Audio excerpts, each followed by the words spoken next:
Jumlah tunggakan pinjol di Indonesia udah mencapai 50 triliun lebih. Kalau rata-rata kita hitung utangnya 2 juta aja per orang, artinya ada 25 juta orang Indonesia yang berutang ke pinjol. Atau kurang lebih 10% dari total penduduk Indonesia yang 270 jutaan. Ini mengerikan karena ini tunggakan, bukan jumlah pinjaman. Kita pun mulai punya teman-teman yang terjerat pinjol gitu. Orang-orang di sekitar kita ada teman, saudara, kakak, adik, dan lain sebagainya. Dan makin kusut karena banyak yang mulai gali lubang tutup lubang. Karena bunga pinjol ini kan luar biasa. Kita harus ngerti dulu historinya sebenarnya ya. Jadi masalah terkait utang ini sebenarnya juga bukan masalah baru ya. Zaman dulu waktu zaman-zaman boomers, Gen X itu juga udah banyak mereka yang nyangkut di kartu kredit. Nggak sedikit dari mereka yang sampai nggak mau punya kartu kredit karena akhirnya ujung-ujungnya berakhir pada tunggakan masih banyak, nggak bisa ngontrol dan sebagainya. Padahal secara teori kan sebenarnya kita bisa kontrol ya. Kartu kredit itu kan keputusan di tangan kita, kartunya di tangan kita, nggak ada yang maksa harus bayar pakai kartu kredit. Kenapa sih sebenarnya secara teori hal-hal seperti ini bisa jalan? Yang pertama adalah nggak suka hal-hal kayak begini tuh nggak pernah lepas dari gengsi. Jadi kartu kredit itu suka nggak suka itu adalah ada faktor kerennya. Ini bukti nyata gimana orang-orang marketing tuh emang jago banget ngejual hal-hal kayak gitu. Jadi pada awalnya kartu kredit kan dijual sebagai fungsional aja nih buat pembayaran. Kalau kita harus jalan kemana nggak bawa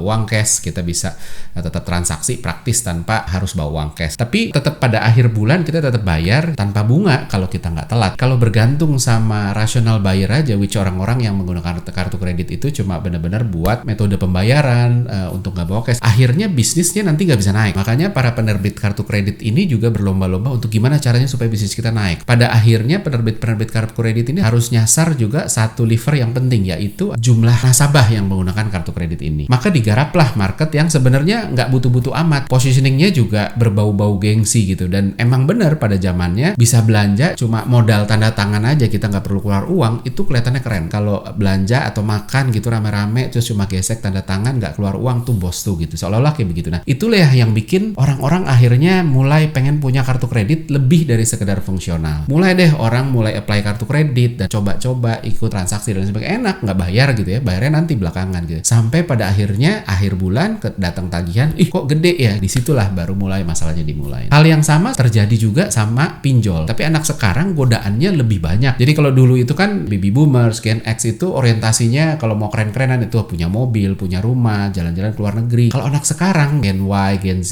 jalan-jalan ke luar negerinya masih sama sebagai satu faktor yang bikin keren, tapi ada gadget, fashion, resto yang hits, coffee shop, nongkrong-nongkrong sama temen yang viral dan lain sebagainya. Nah, bedanya adalah dulu itu godaannya bergantung sama pertemanan. Kalau kita temenannya sama orang-orang yang tidak konsumtif, maka harusnya kita aman. Kita nggak akan tergoda lah ya. Kalau sekarang, bahkan ketika kita tidak berteman sama orang-orang yang konsumtif, tapi kita punya akses ke sosial media di mana banyak sekali orang bahkan yang tidak kita kenal yang kita follow, terus abis itu dalam tanda kutip menggoda ya dengan konten-konten keren ya kalau punya gadget itu, keren ya bajunya baru dan lain sebagainya. Jadi kita pun jadi pengen, dan disitulah celah pinjol untuk muncul itu terjadi. Orang-orang mulai keren tapi nggak ada uangnya, ya udah deh ada pinjol datang sebagai juru selamat, kan orang bisa ya udah deh gue bisa ikutan keren dan lain sebagainya. Yang kita harus ngerti juga ada istilah namanya hyperbolic discounting, kecenderungan kita untuk lebih menghargai sesuatu yang ada di depan mata ketimbang yang nanti masih lama, yang nanti masih jauh. Ini nggak berlaku cuma hal-hal positif aja, hal negatif juga. Misalnya pinjol. Kalau kita minjem ke pinjol, punya uang 10 juta, walaupun pinjem untuk kita bisa pakai liburan ya, itu lebih dihargai. Kita bisa ngeliat, wah gue bisa liburan nih. Sementara bahwa konsekuensi dari minjem ke pinjol, itu kan kita harus bayar bunga. Itu nanti belakangan, jadi nggak terlalu mengerikan. Contoh kedua, hidup sehat. Kita tidur kurang, makan makanan nggak bergizi, nggak olahraga. Buat kita kayak, nggak apa-apa kan, gue buat seneng-seneng, gue bisa hangout teman-teman sampai malam. Jadi paginya bangun siang nggak perlu olahraga, malam juga minum alkohol, ngerokok dan sebagainya. It's okay, ini fun, ini di depan mata. Sehingga kita menghargai itu lebih dibanding efek nggak sehat yang akan muncul ke depannya nanti. Intinya apapun yang ada di depan mata itu terasanya lebih besar. Jadi di exaggerate. Yang lain itu masih jauh gitu. Yang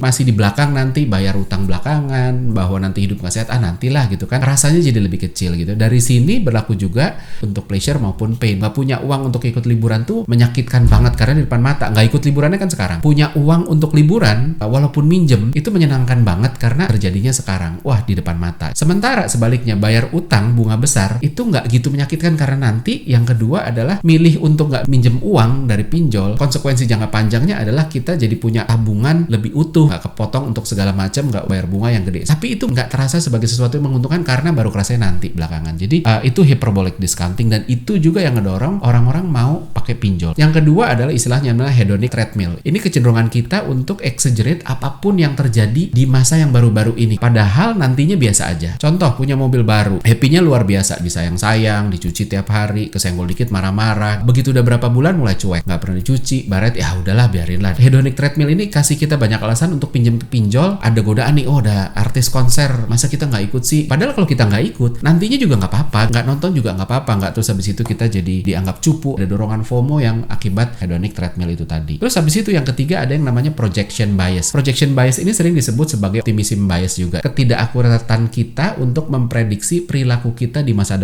depan. Kita berpikir bahwa oh tenang aja nanti gue bisa atasin, padahal enggak. Misalnya olahraga, ya udahlah nggak apa-apa, nggak olahraga sekali-sekali gitu, besok masih bisa. Atau ya udah deh nanti bulan depan deh gue mulai belajar bahasa Inggris, gue mulai training ini itu dan sebagainya. Ternyata bulan depan enggak. Itu begitu terus, lanjut terus-terusan gitu ya, kayak stiker di mikrolet ya. Hari ini bayar, besok gratis. Kalau ini hari ini mager, besok giat. Tapi akhirnya selalu mager karena besok ya lihat besok aja. Pinjol juga sama. Waktu pinjam kita ngitung pinjamannya segini, cicilannya segini, gaji sekian, bisa lah. Paling perlu ngirit-ngirit dikit lah. Oh ya udah deh, gue nanti ngurangin ngopi-ngopi dan sebagainya. Kita optimis waktu kita pinjam pinjol, kita optimis nanti kita bisa bayar. Ternyata nggak semudah itu gitu. Ngiritnya nggak mudah, selalu ada godaan datang yang kita nggak bisa prediksi, dan itu yang bikin optimisme kita waktu di awal itu buyar. Termasuk yang gali lubang tutup lubang. Ketika kita pinjam satu pinjol, kita nggak bisa bayar nih. Oh ya udah deh, gue pinjam dari pinjol kedua. Nanti gajian gue tutup deh yang ini sama yang ini. Pertanyaannya adalah kalau yang pertama aja kita nggak bisa tutup, kenapa kita berani minjem yang kedua gitu? Jadi itu juga salah satu bentuk optimism bias yang akhirnya bikin kita nyangkut di sana. Nah, terus habis itu selanjutnya lagi ada teori namanya complication calculation. Ini adalah ketidakmampuan kita untuk ngitung angka secara kompleks. Misalnya kita nggak tahu the power of compounding effect gitu ya, bunga berbunga. Ketika kita didorong, lu tuh nabung aja sebenarnya 100.000 aja setiap minggu gitu ya, rutin aja, itu nanti jadinya gede loh. Nah kita berpikir aduh 100.000 berapa sih gitu, nggak akan jadi gede-gede juga amat. Nah hal yang sama juga dengan pinjol, kita nggak tahu bahwa bunga pinjol itu besar sebenarnya kalau dihitung, dan apalagi kalau udah bunga berbunga. Jadi buat kita kayak oh ini kecil lah, udahlah nggak apa-apa lah, ini nggak akan bikin gue bangkrut. Tapi pada akhirnya begitu kita pinjam, ujung-ujungnya banyak juga yang nggak bisa selesai. Hal ini juga yang bikin kita lebih bisa menghargai satu hal yang besar yang kita dapat ketimbang hal yang kecil. Contoh misalnya kita digaji 500.000 per hari, jadi dibayarnya setiap sore pulang kantor dikasih 500.000, atau digaji 180 juta per tahun. Itu kurang lebih mirip-mirip. Anggap aja dua orang ini, yang satu 500.000 per hari, yang satu 180 juta per tahun, gaya hidupnya sama. Nah kira-kira yang akan berakhir dengan punya uang tabungan lebih gede yang mana? Studi menunjukkan bahwa yang 180 juta itu nabung lebih gede. Kenapa? Karena kalau 500.000 kita mikir aduh 500.000 gue tabung juga nggak jadi apa-apa, ya udah deh gue pakai buat ini buat itu segala macam. Ya udah akhirnya tergerus abis terus.